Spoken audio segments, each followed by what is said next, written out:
again. Welcome to my podcast and my YouTube channel. Today we have a hero with us.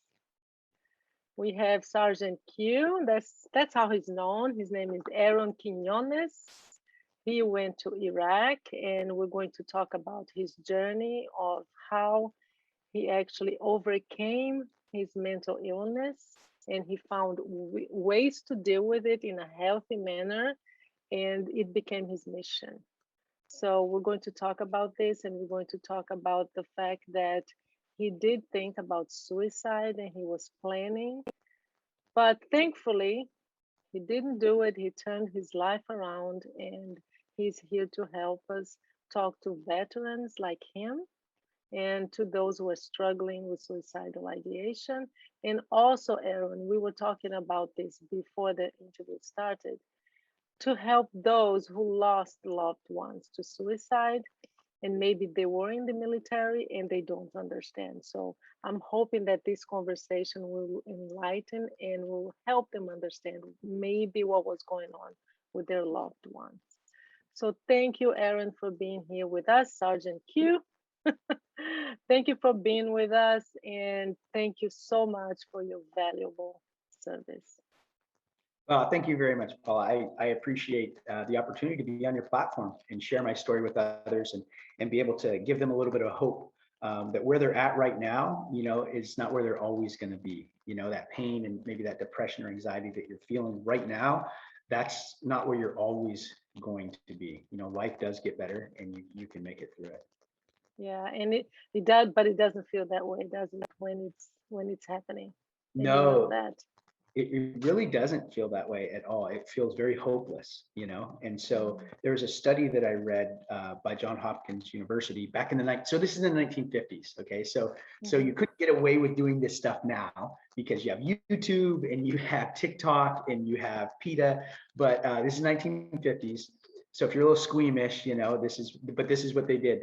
They took these rats and they wanted to determine which rat could swim better, a wild rat or a domesticated rat. So they put them in these giant glass jars and they let them swim around, and they timed how long it took them to drown, basically.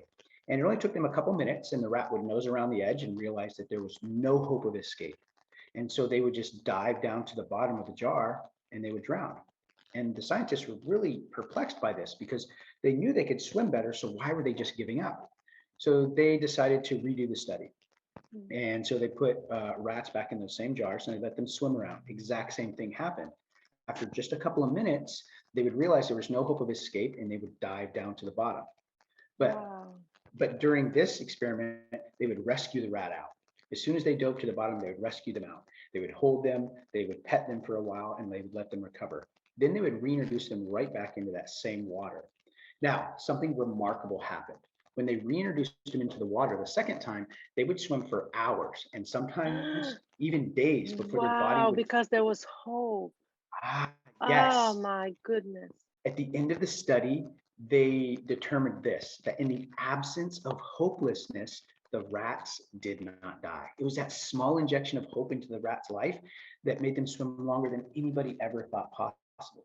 And it's that same hope that we can give to a friend or family member that'll keep them surviving longer than anybody ever thought possible as well. Wow, that's an amazing story. I didn't know about that study. You have to send that one to me. Yeah, absolutely. I write about it in my book. It's one of the studies that I reference in there, because it's such a powerful, hope is the most powerful catalyst for survival. It is for change, right? When you talk to people who survive these incredibly horrible circumstances, being lost in the wilderness or these car accidents or things like that, where they've survived, days and weeks, in these conditions that nobody could survive, you talk to them and they always have this story of hope, something that they were looking forward to, something that they were focusing their mind on that was outside of their current situation that kept them alive. So hope is the most powerful catalyst. And you're talking, Sgt Q, and I'm thinking about an interview that I listened to with you. You were talking about the very tough childhood memories that you had, and you were homeless for a while. There's a lot of substance use around your life, but actually you were talking about how that helped you be more resilient to the military training. and you were walking, just watching people around you who had just normal lives, very, a lot of love and uh, healthy relationships and healthy family dynamics. But it was way harder for them to adapt. But for you, you said, that made you resilient. And actually, the training wasn't that bad for me. I could do it. But here's what caught my attention. But then you went to war, you were deployed to Iraq. And of course, you went through what wars are, and it's traumatizing, and you came back. And when I listened to you talking about how when you came back, you didn't feel that you were supported by the VA, Mhm. and that touches, and that's why I want to explore this and talk to you about this, because it touches on a very, very important part of understanding trauma. Trauma sometimes is not the event, but what happens afterwards. So you are, as a woman, you were raped, you come home and you tell your parents, they don't believe you. That becomes the trauma. It kind Mhm. of glues the trauma to your brain. So it has to do with how you are supported, and that's what you're talking about hope, right? And I was really touched to hear your story, because you said, I came back, I was diagnosed with PTSD, but they wouldn't pay. I had to pay for my treatment because the VA would not support me. And I was like, oh my God. So he was sent to war. Here's this resilient person who was sent to war, went through hell, because that's what battlefields look and feel like. He comes back and he immediately sent me back to the experience of Vietnam, right? That's what happened to with Yes. most the military people who came back from Vietnam. It was the war that was traumatizing, but then they came back to a country who did not approve the war and who did not look at them with this sense of thank you for your service and thank you for what you did for us. But how dare you, right? And Right. that's what became the trauma, and that's what turns into PTSD, which is what happened to you. So I want to hear your view on that. Yeah, and so it's really important because it affects your sense of identity. And I think that when you lose your sense of identity, or you can't find it, or it's changed, then a lot of people struggle with that, right? And that becomes part of this complex PTSD, is like, who am I now past this trauma? And a lot of guys, like myself included, they want to try and get back to who they were before. And I try and tell them, like, Mhm. that person is doesn't exist anymore. You have to create something new. You're something new and better, stronger, and faster. But who you were before, that person doesn't really exist, because your brain has been changed on a fundamental level. There's been neuroreceptors that have changed direction, and you've got to heal from that. But that doesn't mean that you're going to get back to where you were. And I talk to people, I try and share the example of like a physical disability. Like, if I had lost both of my legs when I was in Iraq, but I loved playing basketball. Well, it doesn't mean that I can't play basketball anymore. I just have to do it differently. I might have to join a wheelchair league, right? Or I could do coaching of basketball to some teams, something like that. Get back to the things I love. I just may have to do them a different way than I did before. And so many Mhm. people are unwilling to see that. They just see, like, oh, I can't play basketball like I used to, so I'm not even going to try. Mhm. And you can find hope in finding a workaround, right? Find a way to do the things you love, just do them differently than you did before. Mhm. And so that's the first Right. thing I want to share with your audience, is that if you experience trauma and you feel like, I can't do those things that I used to do, that's okay. You can find a new way to do them, right? You don't have to do them the Mhm. same old way, because the things that you've learned that got you this far, they may not be valuable to you anymore. You have to let those go and try something new. And so I call it the slingshot analogy. And so in my life, I had a lot of things that were holding me back: abuse, poverty, drug addiction, alcohol addiction, homelessness, the war. All these things in my life were holding me back. And they really were. They really were holding me back, but only because I refused to let go of them. The minute that I chose to let go of the pain of my past, it was the catalyst that launched me farther into my future than I ever thought possible. And Wow. anyone can do that very same thing. Stop being limited by what happened to you, and you have to look and see, okay, so this is what happened. So what do I do next? What's my next Mhm. step? How do I Mhm. find a workaround? How do I take this pain and turn it into something powerful and use it to my benefit? And that's all I've done with my life Yeah. and my story. Yeah. And anybody can do this thing. Yeah, but it wasn't easy, was it? There was a point in your life that you had lost hope and you were thinking about suicide. You actually almost attempted suicide, but you had decided to end your life. And you know how Yes. much that hurts and you know how it feels to be there. And this is something that I also want to touch on because it helps you connect with those who are listening and who are going through the same process, right? Of losing hope and seeing no way out, but also to help those who lost loved ones to understand. I mean, what, because this is the main question we ask, and I've asked this question myself about my dad, is how and why, how and why. We're always asking, how can you and why, what leads someone to a moment like that. So I would like for you to just briefly touch on that. What was going on in your mind, and with what does it feel like? And also, now looking back, and I know that you are an expert on how the brain works, now you've read a lot, and also, give us some tips on, okay, why was it feeling, or why was that the perception I was having at the time, and Mhm. what has changed, and also what made you change? I mean, what was this turning point? Because there has to be a moment, right? It's not something that slowly happens. From my experience, when I talk to people who went through something, that they always have that moment, say, well, that day or that event or that person. So what was it for you? And just give us an overall view of what was happening at the time. Yeah, absolutely. So yeah, I was really struggling with mental health. I was dealing with anxiety and depression, and you know, uh, I'd gotten a divorce and I couldn't keep a job, and I was looking at becoming homeless again, and I just kind of had enough. I hadn't slept in a couple days, which sleep is so important for your mental Oh health. my, no. Yeah. And so I was having audio hallucinations, like it was really bad. And it was on the 4th of July, and I just remember thinking, like, I don't want to do this anymore. I'm done. I've done a lot for my country. I've done a lot in my life. I'm done with it. And so I drove around until I found this empty parking lot, and I figured that this is where I was just going to end my life. And so I drove into this vacant parking lot, and I backed up, kind of against the side of the building. And in the Northwest here, it gets warm in the summertime, and so I rolled down my window, and I was sitting there, contemplating my next steps, and I could hear these kids playing on a playground not too far away. Mm. And I thought to myself, like, okay, well, I'm going to wait until these kids leave because I don't want to put this trauma onto them. So I'm just going to wait until they leave. And I sat there and I waited and I waited and I waited. And the next thing I knew, I woke up. And when I woke up, I didn't have any suicidal ideations anymore.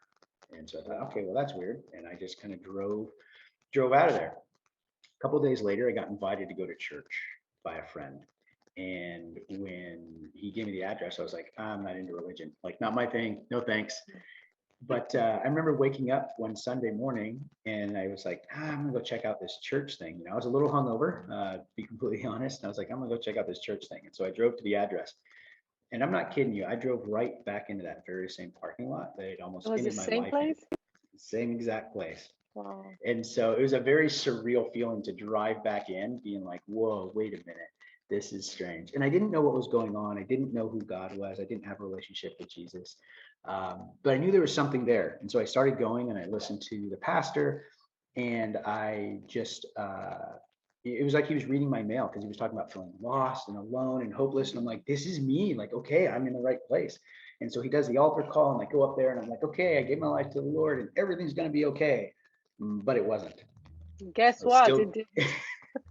that's right. I still deal with the anxiety. I'm still dealing with the Yeah. depression. And I'm like, wait, this didn't work. Like, what's going on? I said, there's something here. I've got to learn. And so I joined what's called a small group. And it's just a group of guys that get together and they study the Bible. And I really started learning the story, the historical significance of the Bible, and Hmm. all the main characters and my place in this story and who Jesus was. And I really started to understand. And at the same time, I'm reading these medical journals because I'm trying to understand what's going on with my brain. And I'm seeing these parallels between what the Bible says and what science is proving. I mean, they commingle. And so I began just journaling what I'm finding out, and I created this little program just for myself. I never thought that I'd be helping anybody else, or that I'd end up starting this award-winning nonprofit that helps veterans all over the world. I never thought I'd be doing any of that. I was just Hmm. trying to figure out what was wrong with my brain. And what I learned is that my brain, I thought, okay, my brain's malfunctioning, so I got to figure out a way to overcome this malfunction. And I was actually absolutely correct. And so what I learned, specifically for people who are doing with suicidal ideations, that their brain is literally malfunctioning. So for me, and for other people, it's not that they want to actually end their life. They don't want to continue living the way that they are. Yeah, they And don't want the life they have. that's right. And so what happens when somebody is going through a mental health crisis, which suicidal ideations are a mental health crisis, parts of their brain shut down. So their cognitive thought processing is reduced. So inside that frontal cortex, you have your good decision-making skills, long-term planning, but more importantly, your ability to overcome impulses. And we know from talking to people who survived a suicide attempt that it was an impulse, that the moment they thought about it, they acted on it. And then they regretted it as soon as they completed the act. They regretted it. So the brain malfunctions. So it's not that people actually wanted to end their life. They just didn't want to continue living with that pain that they were dealing with. And when that ideation came into their mind, they acted on it. Why did they act on it? Because their brain was malfunctioning. Those processes were not available for them to be able to process through that moment in time. And so that was a huge aha moment for me. And I actually developed some technology that helps people overcome that specific instance in their life. It helps them regain that cognitive thought process. So it's not that, it's really hard for people to understand, like, well, why did they take their life? Why did they do this? It doesn't make sense. They left all their friends and family behind and they just transferred that pain to us. They weren't having rational thought. It would be like, why didn't the paraplegic run down the street and put out drag people out of the burning building? Well, because he didn't have legs, And so when people who have attempted or committed the act of suicide, they're not having cognitive rational thought process. That part of their brain has shut down because they're in a mental health crisis. So I hope that people can understand that it wasn't a willful act. It was an impulse and they acted on it without being able to rationalize through it. And a good example for this is in the Northwest, traffic is nuts up here. It's crazy traffic. And so, and I give this example when I do like speaking on a stage, there's a bunch of people out there. And I give this example, and it's kind of funny. I ask, like, okay, like you're driving down the street, right? And some guy cuts you off, and then a couple minutes later, another guy cuts you off. And for a moment, you think, like, I'm just going to hit the gas and push this guy into the median, right? Like, anybody else had that thought in their mind? And I raise my hand, and like maybe one or two people. I'm like, oh, okay, I'm the only one, right? Like nobody else has thought about doing that. And everybody laughs, right? Because they've thought about it, but they didn't act on it. Why? Because they had their cognitive thought processes that in an instant said, no, we can't do that because we're going to damage our car. We could go to jail. We could kill somebody. We could die ourselves. All of those processes snapped in. All those options came from our subconscious to our conscious mind, and we decided that's not a good idea. We're not going to do that.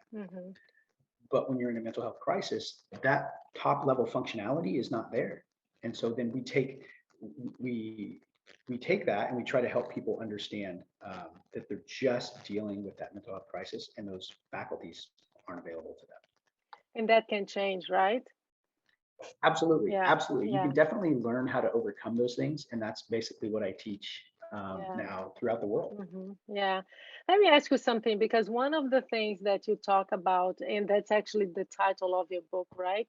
It's healing from service, right? Is that it? The title of the book? Yeah. Healing through service. Yes. Through service. And it really made me think about it's something that I talk about with my clients a lot, this positive cycle that you can create by helping others, right? And this is something that happened to you. And I remember hearing you say that you went to Mexico to build houses for the homeless. And you actually went, but you really didn't want to go, but you did, right? But then and this is the part that caught my attention. You said that when you started doing it and helping out, for the first time in months or maybe years, I don't remember, you felt something because you had been numb for so long, and that changed everything. And you went, when you came back, you said, I want to do this again. How can I do this again?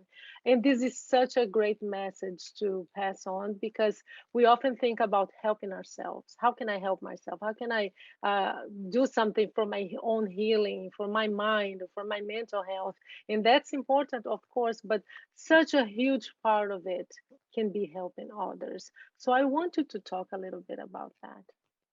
Yeah, that was that defining moment that you had mentioned earlier, right? Was it, I got invited to go to Mexico to build a home for a homeless family, and you're right, I didn't want to do it.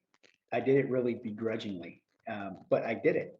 And when I went, I actually started feeling emotions that I hadn't felt in years, and I was like, whoa, what is this? I don't know what this is, but I just want more of this. And so yeah, I went back to my church and I asked, like, when do we do this? I said, we only do it once a year. It's like, that's not enough for me. And so they hooked me up with these other great organizations like Builders International, MAPS Construction, Youth with a Mission, AGWM. And I started going all over the world, building churches and schools and orphanages. And it was really helping me. And I'm seeing that these biblical principles of going out and helping the less fortunate. And then I'm reading these studies that say that the do-gooders get more mental health benefit than non-do-gooders, that they have a better sense of self-worth, they have better mental resiliency. And it's all these things, like I said, are commingling. And so what I learned was that there's healing from trauma through serving others. And one of the really cool experiments, one of the first experiments that was done in this area was called the Mother Teresa effect. And so it's a widely published study. You can look it up. It's really cool, where they just had students, college students, watch videos of Mother Teresa doing good works in Calcutta. And they were able to check their, the mental health chemicals by using a saliva swab. And they saw that people had increased mental health during that 90 minutes of watching the video, and that continued on for several hours. It continued to grow several hours after, and that was just by observing somebody doing these things. And so there's been countless other studies done in this field as well, where they've looked at this same phenomenon. And one of the really cool ones is very simple. The same thing, they had college students, and one was getting help with their homework, and another's group was giving the assistance with the homework. And they measured it and said, okay, well, their help is what's going on here. So who's getting more help? And they saw that the people who received the homework help, that was their benefit. But the people who were giving the help, they had that increased mental wellness chemicals being released in their brain when they were giving people help. And there's been all kinds of studies, a lot of studies actually out of Canada that show this phenomenon, that when you're actually in service to other people, you have an increased sense of mental health. Your mental wellness increases 10, 100 fold. And so I tell people that my program is not a one and done. You're not going to come here for the weekend, build this house, and then be cured. Like, that's not it. That's not going to happen. This has to become a lifestyle. And so in the book, we talk about how they do that. How do you make these daily tasks a lifestyle, and learn that there's healing through service? And so I have a YouTube channel, and I share these things. Like, just last week, I was feeling really down, feeling really depressed. And I was like, okay, well, I'm going to take my own medicine and I'm going to go out and help somebody. And I went and did that, and I videoed it, and in my whole process, and I talked about it. Wow, that's And great. showed That's a people, like, great experiment. yeah, like, hey, this is what I teach, and now I'm going to show you, like, I'm dealing with it right now, and this is what we're going to do. And I did. It felt a lot better after that, And so that's Okay, the thing. It's getting Sergeant outside Q, of I have, yourself. I'm sorry, but you're talking about your YouTube channel, and I'm thinking I have to share this.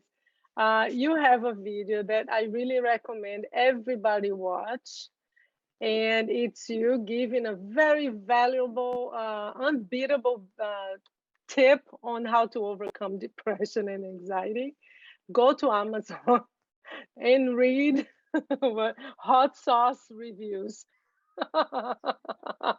You watched that video? Of course I did. And I was laughing my heart out. It's, oh my God, this is so good. Because you can't even read because you're laughing so hard. And you know what I do to me, what I do to myself to treat myself with something like that? I go to Nextdoor. Have you seen Nextdoor, the app? Yes, Oh my yes. goodness. What is it with these people? Don't they have anything better to do with their life? And I just go to Nextdoor and I just start laughing, because you have to laugh. You have to laugh Mhm. about a troll that goes for days and days and days just talking about, I don't know, a shade on the street and what is that? And I'm just laughing. So I have to say, go, this was a tangent, but it's very necessary because humor is healing. I say this all Yes. the time. It can really, and it's just, there's no price for that video. I will listen to it every time I feel down or something. But just to see you laugh and trying to read and you can't read it, it's just priceless. Yeah, it's so funny. I look for those things because um, it's just amazing how healing Yeah. laughter can be. It Yeah, it really can, is. it can. Yeah. But it goes with what you were talking about before, right? Because laughter connects, right? It's Hmm. about connection. This is the one main theme I think of my podcast, and I always bring it back to relationships because it is connection. Without connection, there is no healing. Right. It may have to start, it has to start with connecting with yourself because that's what mental illness does, right, Sergeant? It gets you so far away from yourself. It disconnects you from yourself. As you said, yourself, you feel numb. You feel like you don't belong anywhere anymore. And PTSD is so hard to deal with because it has, as you said, you had auditory hallucinations. Hmm. You have this sense of dissociation from the world. There's nothing, you're just not connected anymore. You don't recognize yourself anymore. And I mean, you have to connect. That is the main way. I'm sorry, it's not easy because that's, and I would love to hear some tips from you on this, especially for those who are out there feeling, I don't know how to connect. And COVID made this worse, right? Because people, Absolutely, it a did. lot of people, I know, I hear this from my patients all the time. People were complaining about, I want to see people, I want to be around people. Now they're going, I don't know how to be around people anymore. How do I Hmm. do that? I actually went to a concert the other day, and this person who was with me just disappeared.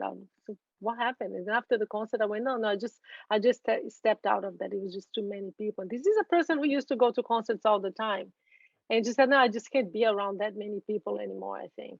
So it's so hard. So can you touch on that, on relationships and the importance of connection? And just to end this very long question, I do remember you talking about a support group that you have with men, specifically men who, you understand your things, Hmm. your problems and your struggles. So let's touch on relationship, please.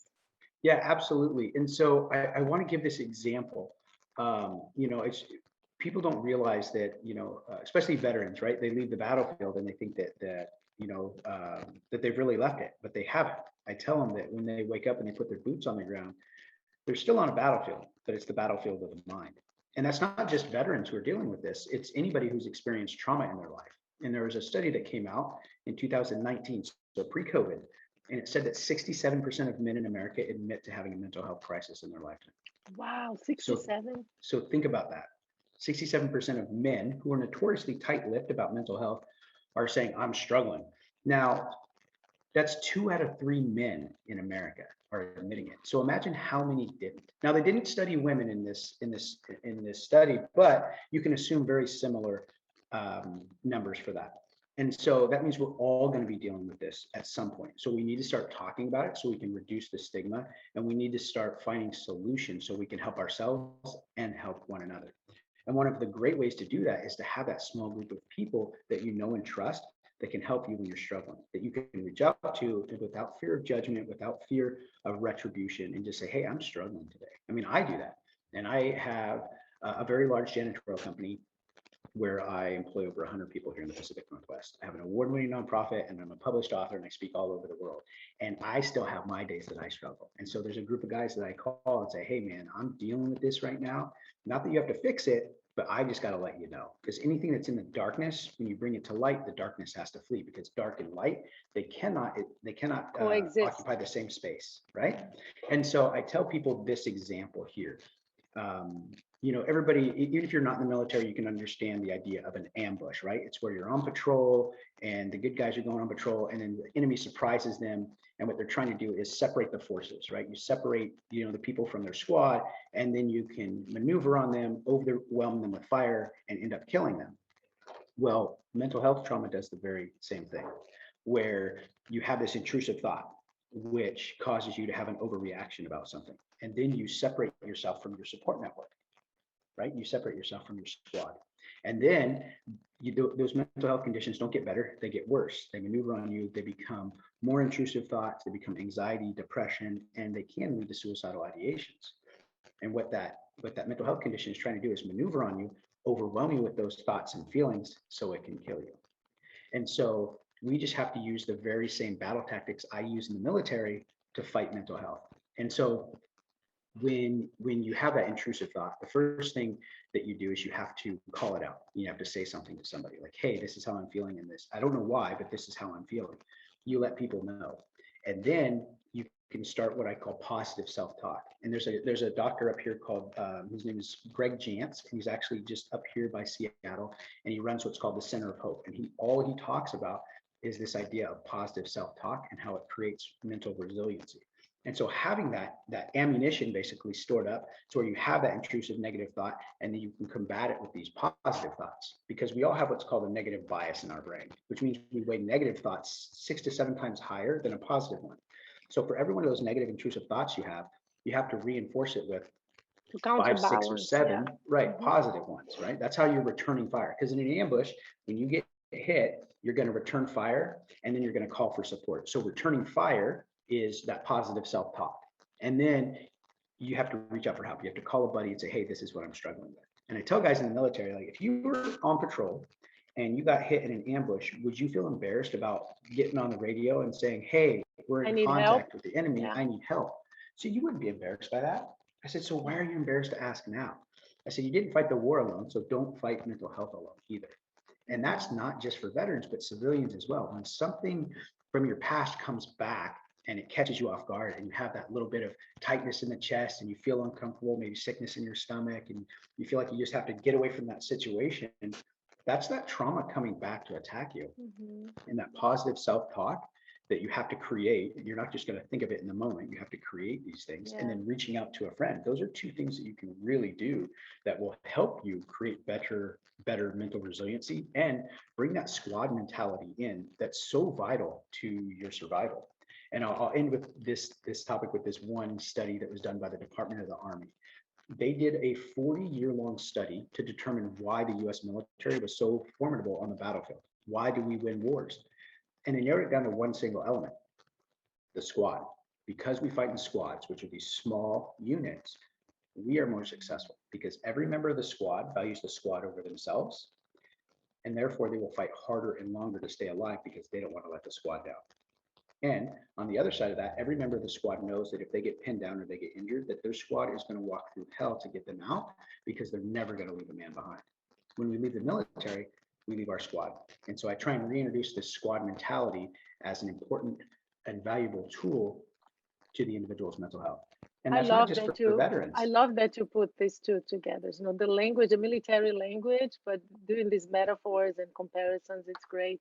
And you were talking about this, and I just remembered last week I was talking to a patient of mine who just came out of prison, and he was in Mm. prison for 20 years. Oh, And he wow. was telling me, Paula, here's the main thing I need help with. I don't know how to talk to people anymore. I don't know. I'm so scared of everyone all the time.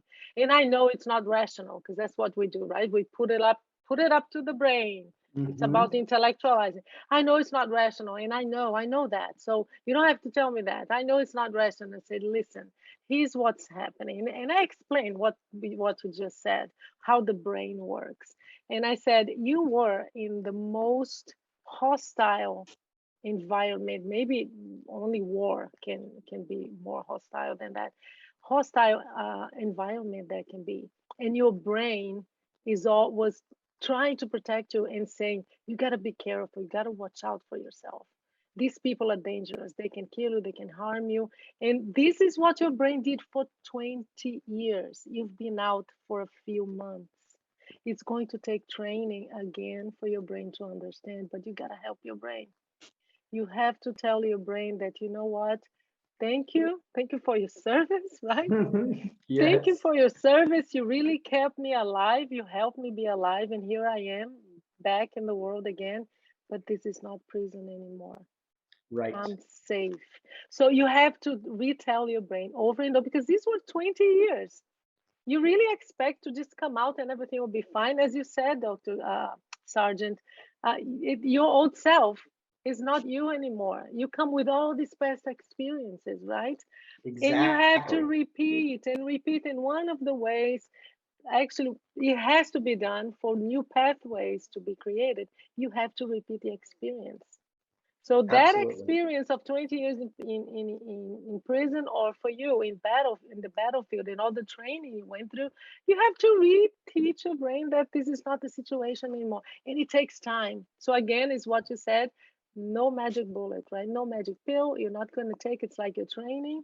It takes time, it takes dedication, but it takes understanding. That's how and actually when I explained to him, he just backed out and he went, wow, I'd never thought about that. And that's when the understanding helps, right? i don't Yes. think i don't think insight is enough to make change, but it's like a kick. It does help you. Wow, okay, so what is the next step? Because now at least I understand, right? It helps you move forward. It's that little spark, right? Like if anybody's ever tried to start a fire before with like flint and steel, it's that little spark, right? And you get it and it starts to burn. That's the idea that you gave him. That was that spark that lit his brain on fire for a moment. But you can't just leave it there. You've got to take that and you've got to work with it so it can start to grow. Mhm. And that right there, that moment of understanding where he's like, whoa, okay, I never thought of it like that. That is that inspiration. That is that small little spark that can start the fire. That's what it was for me, is understanding how the brain operates, and that my brain really is just malfunctioning and I can figure out a way to work around this. That's what gave me hope that I didn't have to Mhm. continue to live the way that Yeah, that I was. And yeah. so for your listeners out there that are listening to this, odds are you're going to experience some sort of trauma in your life. That's just the reality of this fallen world that Mhm. we live in. You're going to experience trauma. If you haven't already, you're going to. And so we've got to start learning how to overcome it. And one of the most important things that you can do for yourself is that when you do experience trauma, get help early and often. Okay. There's no shame in going to ask for help, right? If you broke your leg, you wouldn't be like, oh, I'm just going to go walk it off. No, you would go to the hospital and you tell a friend and they would take you to the hospital, right? Yeah. And that doctor's going to triage you and say, okay, broken leg, we're going to set the bone. It's going to take this long to heal. You're going to do some physical therapy. We're going to give you some pain management and then follow up with us. And you're going to tell your friends and family. So that way they have understanding that you're injured, and they're going to give you space and grace so that you can heal. Why don't we do that with a mental health wound? Why don't we Mhm. do that with Because it's with so mental health? stigmatized.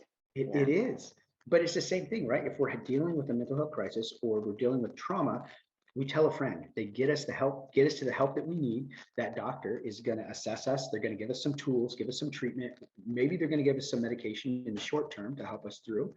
And then they're going to follow up with us and we're going to heal. And we're Mhm. going to tell our friends and family so they can give us space and grace so they can so we can heal. It's so Mhm. important when Yeah. you experience trauma to get help early and often. Because here's what happens in your brain, and you probably know this better than how I'm going to explain it, but in your brain, you have these neuroreceptors and they're sending signals back and forth all day long, every moment. What happens with trauma, these things they look like flowers, basically. And they're sending and receiving little signals through these things called peptides. But what happens with trauma, you have all these stress hormones, cortisol and adrenaline, that coat these receptors. And what it does is it causes them to close up. And so it's not that your brain is not sending the right signals, it's just that those are closed up and you're not receiving them Not properly. absorbing, right? That's right. You're not absorbing those chemicals that your brain needs. So it's kind of like concrete. So concrete, if somebody spilled some concrete out in front of your business or your house, if it's wet, it's really easy to clean up. You can go out there, shovel it up, take some work, you can get it out.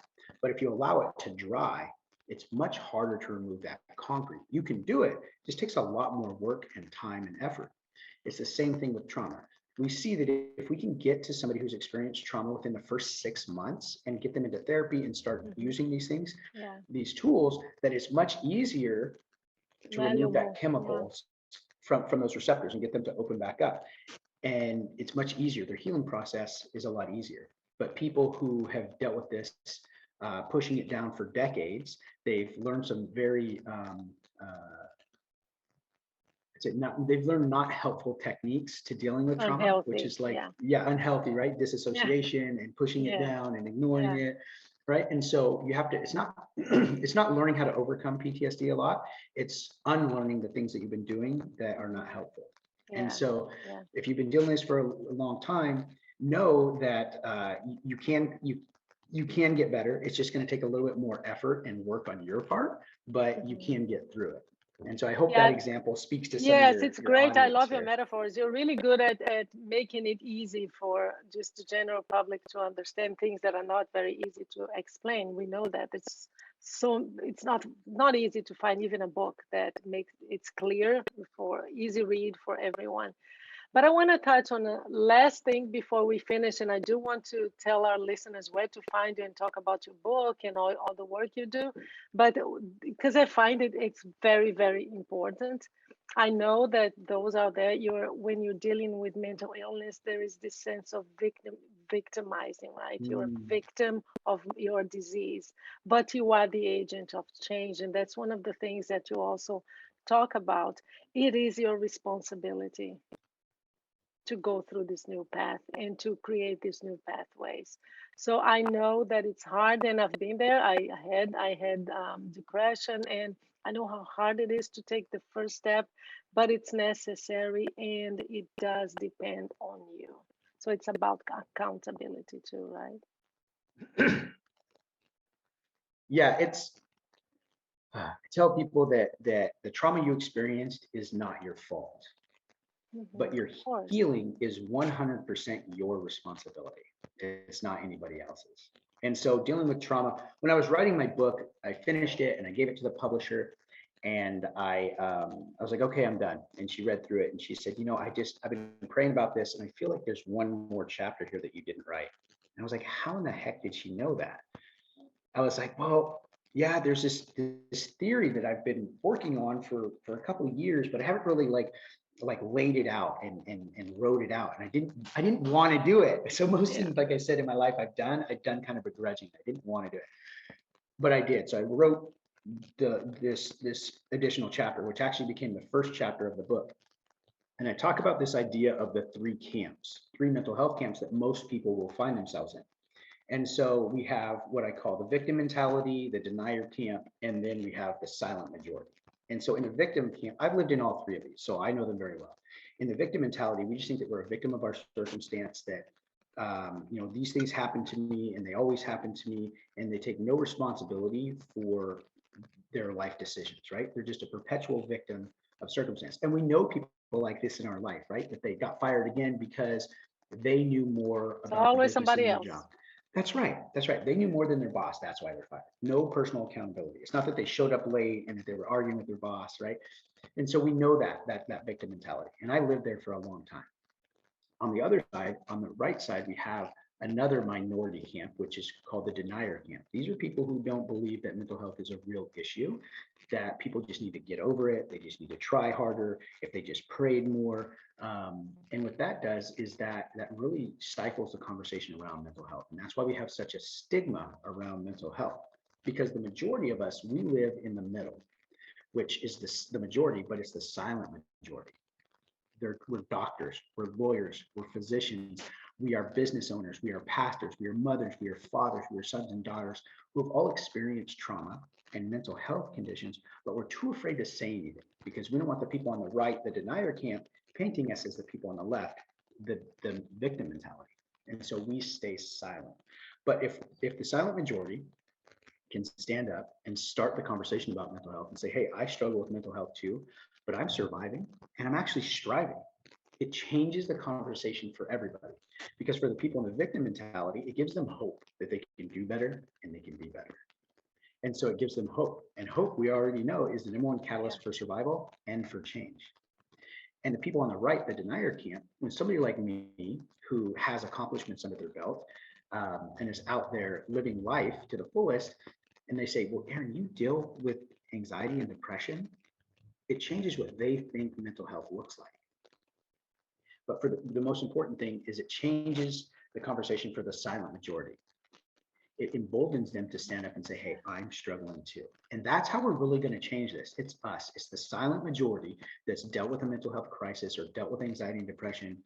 We need to start talking about it and normalizing it and having these conversations in our friend groups and our family groups, because that's where you're going to have real change. Like me going out there and speaking to thousands of people, maybe I change one person's mind, maybe, because I don't have a But in your personal small connection with them. circles, right, that you have connection with, yeah, That's these right, are the that people you'll connection. impact. Yeah.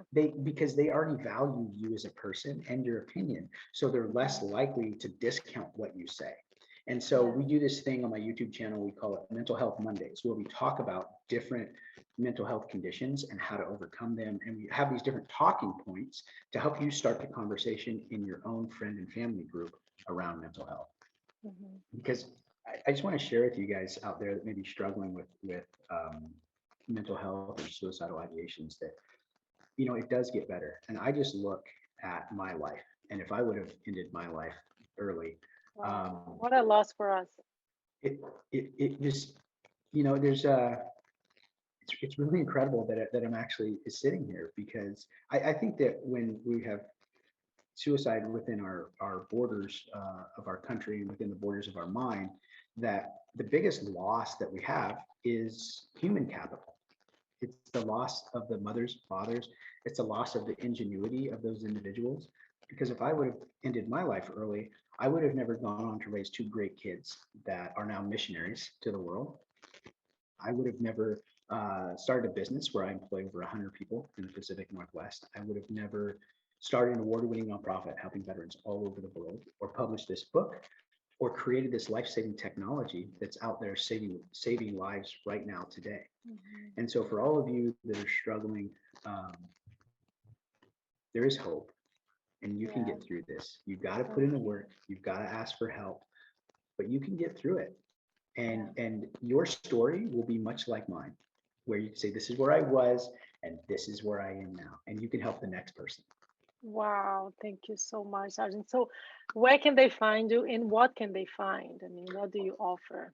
Sure, sure, absolutely. So what I have, the book is on Amazon. You can pick that up, and it can tell you a little bit of the inside. It's a story from the inside looking out, right? It's mental health from the inside looking out, and it's really a step-by-step guidebook to help you overcome trauma. You can pick it up on Amazon, Target, or my website. You can pick it up anywhere. But what it does is it takes you through these step-by-step process to overcome trauma. And there's little exercises that you do. So you can do it on your own. We also created a video series that goes with it. So you can go to healingthroughservice.com and you can do the video series. You can do it solo by yourself, totally fine. But I really encourage you to do it with a group.